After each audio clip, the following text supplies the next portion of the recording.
డబ్బు, అనారోగ్యం, ఉద్యోగం, వ్యాపారం, అప్పులతో బాధపడుతున్నారా? మీకోసమే లాంచ్ యువర్ ఫ్యూచర్ ప్రోగ్రామ్. నమస్తే, welcome back to Suman TV. ప్రస్తుతం మనతో పాటు ఉన్నారు కన్స్యూమర్స్ అఫైర్ కమిటీ చైర్మన్ మందిర కృష్ణారెడ్డి గారు. నమస్తే సార్. నమస్తే అమ్మా. సార్, మరి ట్రంప్ గవర్నమెంట్ కొత్తగా ఒక రూల్ తీసుకొస్తుంది సార్. మరి ఉద్యోగము వేతన ఆధారాన్ని బట్టే H1B వీసా వస్తుంది అని చెప్పేసి ఒక సర్కార్ అయితే, ట్రంప్ సర్కార్ అయితే ఒక నోటీస్ ఇవ్వడం జరుగుతుంది. ఒకసారి దాని వివరాల్లోకి వెళ్తే, అమెరికన్ H1B వీసా పద్ధతులు ఎలా ఉండేవి పూర్వకాలంలో అంటే, లాటరీ తీసేవాళ్ళు. ప్రతి సంవత్సరం ఎంతమందికి అయితే వీసాలు ఇవ్వదలుచుకున్నారో ఆ వీసాల ప్రకారంగా అప్లై చేసిన లక్షల మందిలోంచి వాళ్ళు అనుకున్న నెంబర్ ప్రకారంగా లాటరీ తీసేవాళ్ళు. ఆ లాటరీలో ఎవరికి వస్తే వాళ్ళకి ఇచ్చేవాళ్ళు. కానీ ట్రంప్ అధికారంలోకి వచ్చే ముందు ప్రామిస్ చేసింది ఏమిటంటే, అమెరికన్స్కి ఉద్యోగాలు ఎక్కువ కల్పిస్తానని చెప్పి అతను వాగ్దానం చేశాడు. ఎక్కువ మందికి ఉద్యోగాలు ఇస్తాను. నిరుద్యోగ సమస్య విపరీతంగా ఉంది అమెరికాలో. అడుక్కునే వాళ్ళ సంఖ్య కూడా పెరుగుతుంది అమెరికాలో. అమెరికా లాంటి గొప్ప దేశంలో అడుక్కునే వాళ్ళు, నిరుద్యోగులు ఉండటం అనేది ఆ దేశానికి అవమానకరమైన విషయం. ప్రపంచానికే తలమానికంగా ఉన్న దేశంలో నిరుద్యోగులు కనబడటం అనేది మరి ఆ దేశానికి నిజంగా తలవంపులు తెచ్చే విషయమే. కాబట్టి నిరుద్యోగ సమస్యను వీలైనంత వరకు తీసేయాలి. దానికి చేస్తున్న పని ఏమిటంటే, అమెరికన్స్నే ఎంప్లాయీస్గా పెట్టుకుంటే అక్కడి నియమాల ప్రకారంగా ఖచ్చితంగా జీతం ఒక లెవెల్లో ఇచ్చుకోవాల్సిన పరిస్థితి ఏర్పడుతుంది.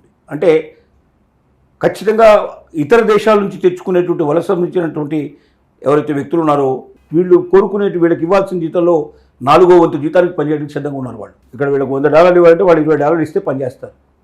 ఇక్కడ $1000 అంటే వాళ్ళకి $250 ఇస్తే పనిచేస్తారు.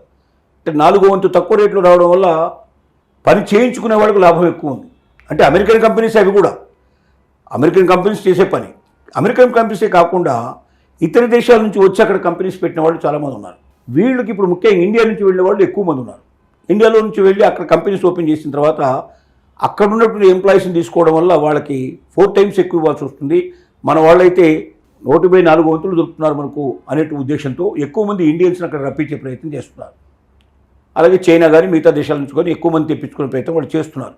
అక్కడ ఎక్కువ మంది బయట వాళ్ళు వచ్చినట్టయితే అమెరికన్స్కి ఉద్యోగాలు దొరకవనే ఉద్దేశంతో H1B వీసాలలో కూడా దాన్ని ఇచ్చేటువంటి విధానాల్లో మార్పు తీసుకురావాలని ట్రంప్ నిర్ణయించుకున్నాడు. ఈ నిర్ణయం ప్రకారంగా ఇక పైన లాటరీ తీసే విధానం ఉండదు. ఎక్కువ మొత్తంలో ఏదైతే పెద్ద మొత్తంలో శాలరీస్ ఇస్తున్నారో ఆ ఉద్యోగులు మాత్రం ఆ ఉద్యోగాలకు డైరెక్ట్గా వాళ్ళ వరకు ఏ విద్య లేకుండా వాళ్ళకి ఉద్యోగాలు H1B ఇచ్చేస్తారు. కింద ఉండేటువంటి ఉద్యోగాలను రిజెక్ట్ చేస్తారు. ఎందుకంటే కింద ఉండేటువంటి ఉద్యోగాలు ఎన్ని ఉన్నాయని అక్కడ బయటపడతాయి. కాబట్టి ఈ ఉద్యోగులకి వీసాలు ఇవ్వకుండా వీళ్ళని అమెరికన్స్ నుంచి తీసుకోండి అని చెప్పి వాళ్ళకు ఇన్స్ట్రక్షన్ ఇస్తారు. అప్పుడు ఏం చేయాల్సి వచ్చింది, చచ్చినట్టు వాళ్ళకు అమెరికన్స్నే తీసుకోవాలి. బయట నుంచి రారు, వర్క్ ఆగడానికి వీలు లేదు. ఇప్పుడు ఓన్లీ బాస్ మాత్రం అక్కడ కూర్చుంటే అవ్వదు కదా పని. కింద ఉండే వాళ్ళందరూ ఉంటే కదా పని జరిగేది. కాబట్టి పై స్థాయిలో ఉండే ఉద్యోగులే కాకుండా కింది స్థాయి కూడా ఉద్యోగులు కావాలి. కాబట్టి కింది స్థాయిలో ఉద్యోగుల్ని అమెరికా నుంచే మీరు తీసుకోండి.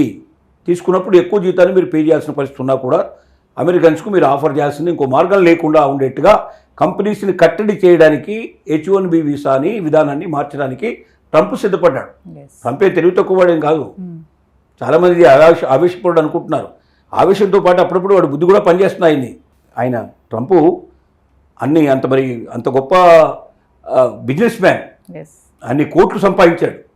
అంటే ఏమాత్రం కూడా ఆలోచన లేకుండా ఆ పని జరగదు కదా. ఆవేశపరుడు, అప్పుడప్పుడు ఆవేశపడుగా నిర్ణయాలు తీసుకుంటాడు. కానీ ఈ విధానంలో తను అనుకున్నది కూడా సాధించే అవకాశం ఉంది.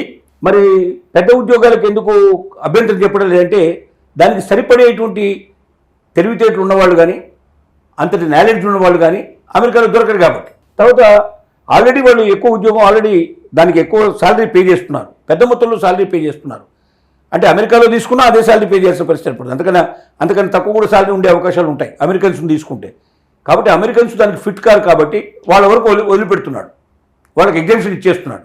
అవి చాలా తక్కువ ఉంటాయి ఉద్యోగాలు, నామమాత్రంగా ఉంటాయి. పై లెవెల్లో ఉండే ఉద్యోగాలు 1% 10% మీకు 100:10 తీసుకోవచ్చు. అంటే 10 ఉద్యోగాలు పైన ఉండే ఉంటే 90 ఉద్యోగాల కింద ఉండే ఉంటాయి. కాబట్టి ఎక్కువ ఉద్యోగాల్ని రిజెక్ట్ చేసి వాళ్ళని అమెరికాలో సెలెక్ట్ చేసుకోమని చెప్పడం ద్వారా, మేధావుల్ని ఇక్కడ రప్పించడం ద్వారా అమెరికా యొక్క వైభవం పెరుగుతుంది. అమెరికాలో డబ్బుని సృష్టించగలిగే పరిస్థితి ఎక్కువ పెరుగుతుంది.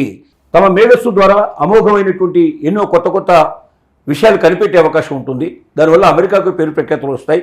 అంటే ఇతర దేశాలకు సంబంధించిన మేధస్సుని అమెరికాలో ఉపయోగించుకోవడానికి అద్భుతంగా అవకాశం ఉంటుందనే ఉద్దేశంతో పై లెవెల్లో ఉండే ఉద్యోగాలకి ఎక్కువ శాలరీ ఉండే ఉద్యోగాల్ని ప్రోత్సహిస్తూ తక్కువ శాలరీ ఉండేటువంటి ఉద్యోగస్తుల్ని రిజెక్ట్ చేసుకుంటూ ఆ తక్కువ శాలరీ ఉండేటువంటి రిజెక్ట్ చేసిన ప్లేస్లో అమెరికన్స్కు ఉద్యోగాలు ఇవ్వాలనేటువంటి ఆలోచన వెనుక ఉండే దీని విధానాన్ని అమలు పరుస్తున్నారు.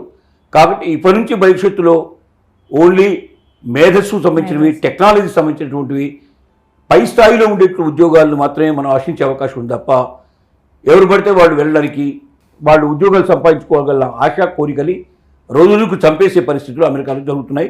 ట్రంప్ ఉన్నంతకాలం వాళ్ళకు ఉద్యోగాలు దొరక్కపోవచ్చు అని చెప్పి మనకు అనిపిస్తోంది ఈ విషయాన్ని బట్టి. Thank you sir.